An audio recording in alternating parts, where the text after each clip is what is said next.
Hey everybody, it's me, Steve Schnee, the CD Junkie, and on this episode of CD Junkie, I'm going to be talking about Madness. Now, back in high school, Madness were one of my 5 key bands, the ones that everybody associated with me. There was Squeeze, Split Enz, The Jam, Yachts, and Madness.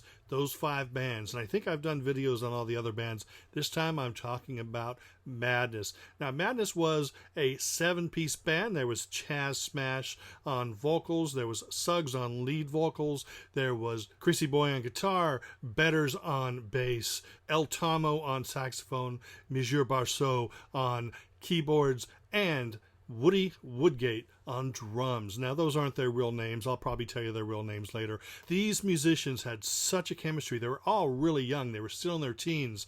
Yet when they came together, they created the sound that was so unique, so masterful, and so catchy and invigorating that they became one of the UK's biggest selling singles bands, and they have a heck of a lot of great albums. So I like to start these episodes out and tell you how I got into the band. Now, I walk into Licorice Pizza. It was 1979, so I was 15, 16 years old. I see this cover, and I said, I have no idea what this band sounds like, but I need this. Were they punk? Were they new wave? I didn't know. At that point, I really didn't know what this whole ska movement was, and I took this album home, took it out of the sleeve, put the needle down, and boom, I was hooked, and I've been a Madness fan, so I guess that would be 41 years now. I'm still crazy about the band. They created some great music. This was their debut album, and it contained, of course, One Step Beyond, the title track, My Girl, Bed and Breakfast Man, so many great songs. And the song Madness, which was a cover version, is just one of the catchiest songs ever. This is just such a stellar album, so wonderful. This is the original deluxe edition, and it contains, of course, the album. They're great with non-album singles, B-sides. They put out a lot of material during their heyday, and it was so great to collect it all on 7-inch, 12-inch, picture disc, LP, everything. Well, this disc contains even more material, as you can see there on disc 2. And this is Madness, One Step Beyond, came out in 1979. There's another version of this album right here, and this is the 35th anniversary, and it contains different bonus material. So you get the album there, and you get bonus material, and you get a DVD. So that's a 3-disc one. So pick your poison. I'd pick both if I were you. Madness, One Step Beyond, their 1979 debut album.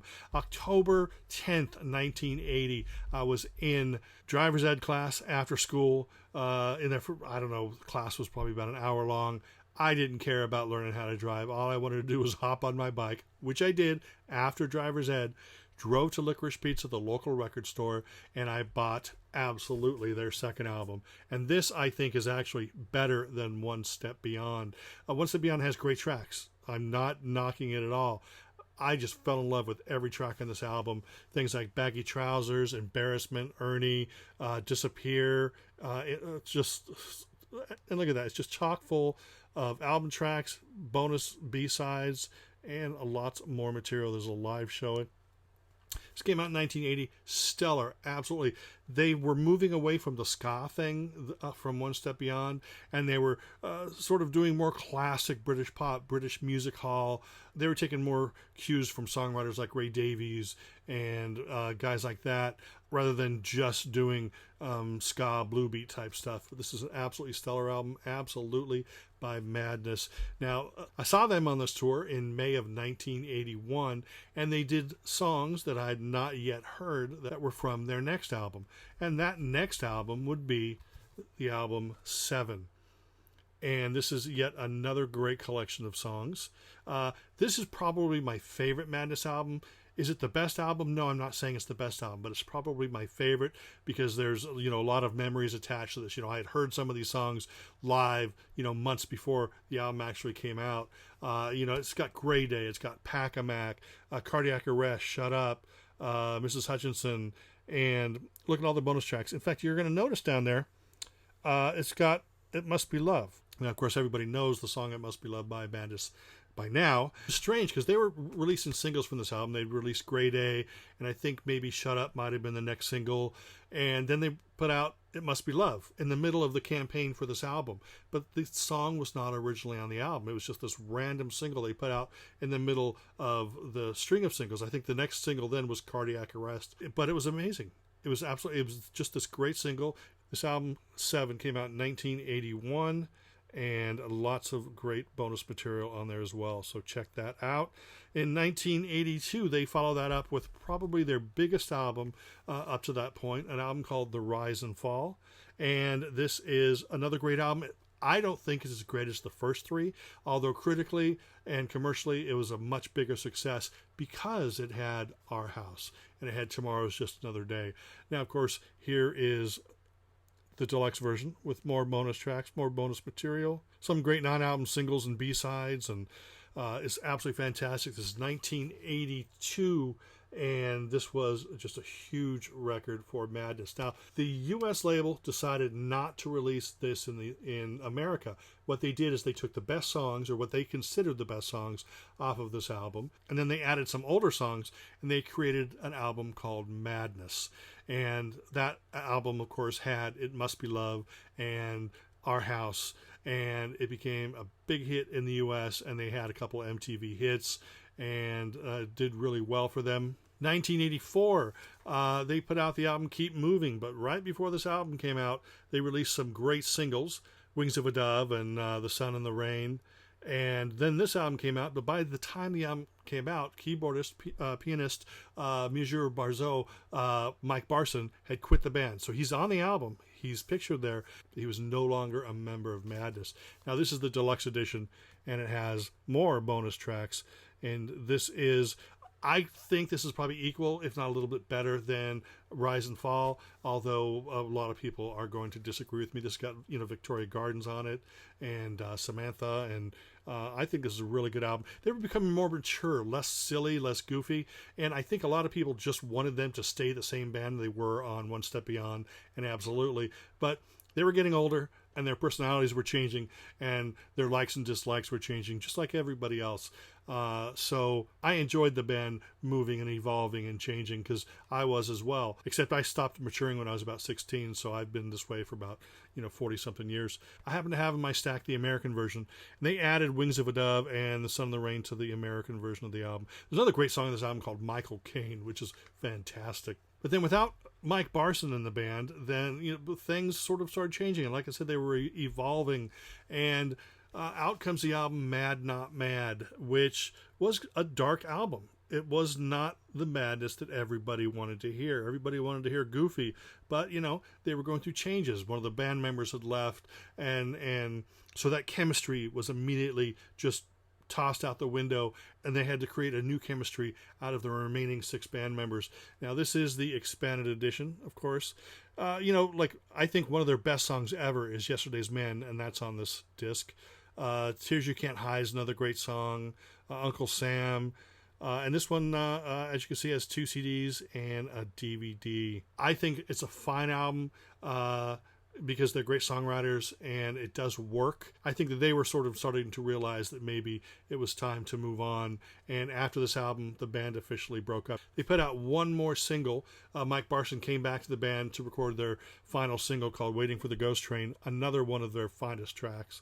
And I love that. And that sounded like sort of the madness of the 7 album period. But there it is, Mad Not Mad. They broke up after that, but all was not lost, because in 1988, 4 of the members, Chaz, Suggs, Lee, and Chris, got back together as The Madness. This is a completely different kind of beast. It's got the same kind of vibe as Mad Not Mad, but it's, sort of the songs kind of get lost in the late 80s type production. It's not a great album, but it does have some fine songs on it. This does have bonus tracks, but they also had some guys on it like Steve Naive from Elvis Costello and the Attractions, Bruce Thomas from Elvis Costello and the Attractions. Jerry Dammers plays on the album as well. Jerry Dammers from the Specials. Now, the band members went off and they did their separate solo things, and I'll get into that a little bit later. But they got back together, I think, in 1995, and they did a big reunion concert, and they decided to stay together, but it still took another few years for a new album to come out, and boy, this was just a great return to form. The album is called Wonderful, and the title is perfect for this album. It's got songs like Love Struck, Johnny the Horse, and of course this is the deluxe edition. And it is all the same 7 members. The thing about Madness is they're not one of those bands where, here it is 40 years later and there's only like 2 original guys left. It's still the same guys, but sometimes maybe it might not be all 7, but I'll get to that again. That was that. Wonderful. Absolutely classic Madness sound. 2005, out comes the Danger Man Sessions, Volume 1, and this is actually, to my knowledge, the only Danger Man Sessions. This was them doing cover versions of songs that they did in their early days. So the songs are more sort of reggae, blue beat, ska oriented, but they do some different things as well. This is a nice collection, and it's all original members on this album. Sadly, Chrissy Boy left the band. Chris, the guitar player, left the band, so they toured the album with a touring guitar player. Now, by the time their next album came out, they were all back on board, all 7 original members, and The Liberty of Nortonfulgate was an incredible album. This single disc version, I think it's 15 tracks there? Oh my gosh, this is amazing. I think Wonderful is a more bright, spirited, bouncy album, but this is probably better songs and more diverse, and it just shows you why they remain one of the UK's greatest bands. They're not just a novelty act like maybe you thought on One Step Beyond or Absolutely. They're great songwriters. That chemistry's still there.